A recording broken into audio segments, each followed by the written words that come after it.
Hello guys, welcome back again. You're a superhero.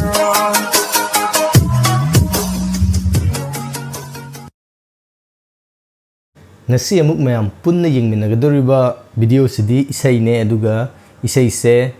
somurjit na khanbirakpa isai ne bro Lengdaba Pamel music video do amukta react tawbirao na ingonda suggest tawbirakpane mayam punna haribi isai se yengnase ayi oina di yengba isai natri kamdauge habdo punna yengminarse.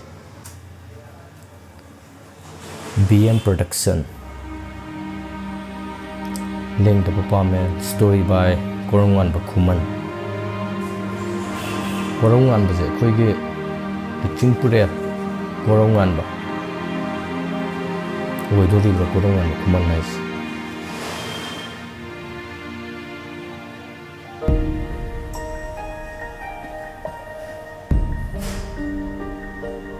Lalidavi. How ziti am nuksiba ingba ma galoinan how.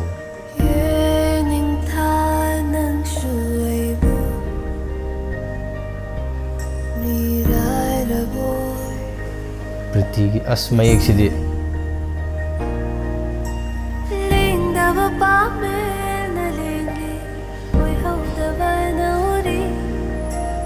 tangjabi mapok thiri mi hauruba na punsi yening thanang shuaibu nirai birabo inasi as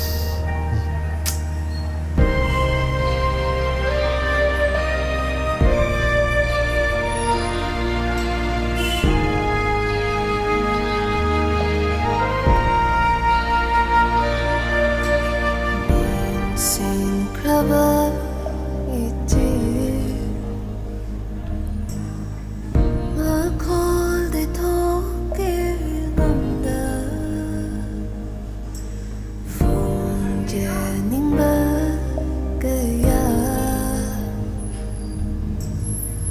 phong ba ki pao kar dilita Asengba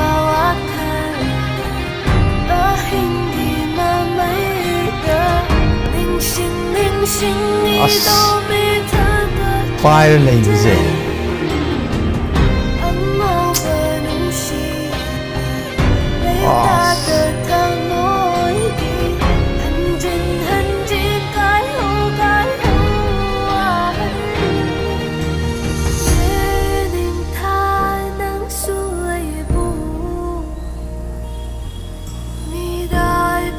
Angang wuri ngede loinar pa oi bisani ko ani se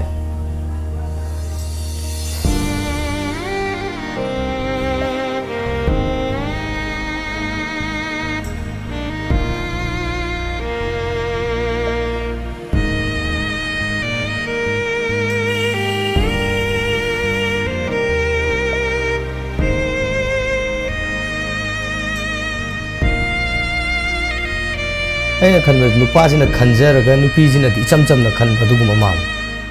li thokdana thamge khanba wari amani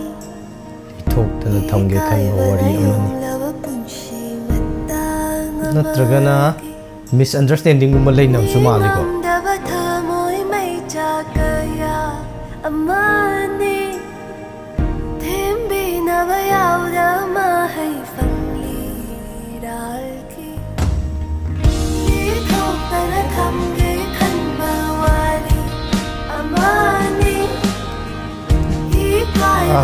Sanadrene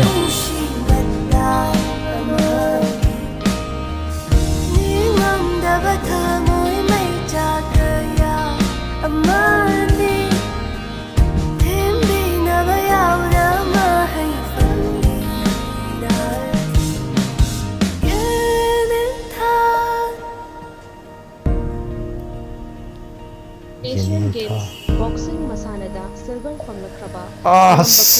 Manipur Lengdaba sidi he Government Department amada Janaba Tabak Hablani Haikri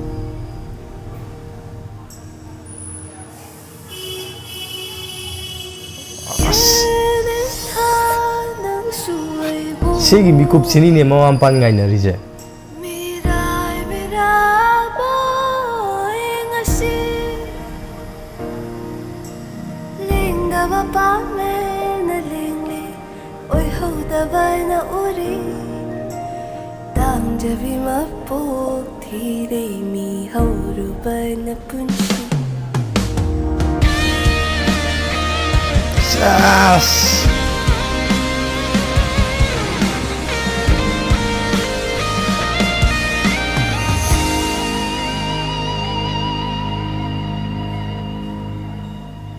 Oh, nupa je thabak tawgri male. Oh. Nat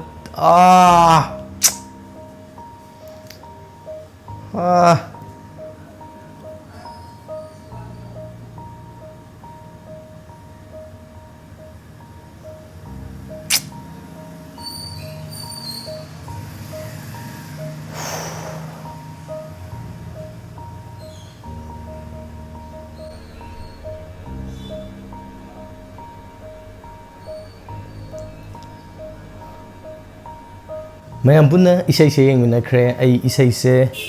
phajabra haina hangaroi isai sina pining ba message se mayam gi thamoi yawrak pra haina oina hangjarage sum isai se ai hana ju yeng dribnina manung da kari thim yawi no ji di khangde aduga isai ji gi engonda yamna ai chingjanba matang haraga dinga sai nupi kaina ba khotpa aduduna maram oraga ina nisada laichuba nisagi mawong da ninga sai hapido adu se tawganu haibagi mawong yam phajaba mule mama ningsang hanbado aruna ekoi su adugi message to phajana loksan bam thoe na khalle adu Asian Games ki medal phangi ena haiba matang adagi mama na machana keno torapadu da harau jaba mikup to aduga aroi bagi sindu da idi ngasai nupiduna nupa amag lehwa matamduda gari thawgalakpado thabak tawra matungda thawgalairana khalluba haitare aduga koigi upai leitabana maram oraga koigi kanglup koigi khudu koigi haipam khangdaba magi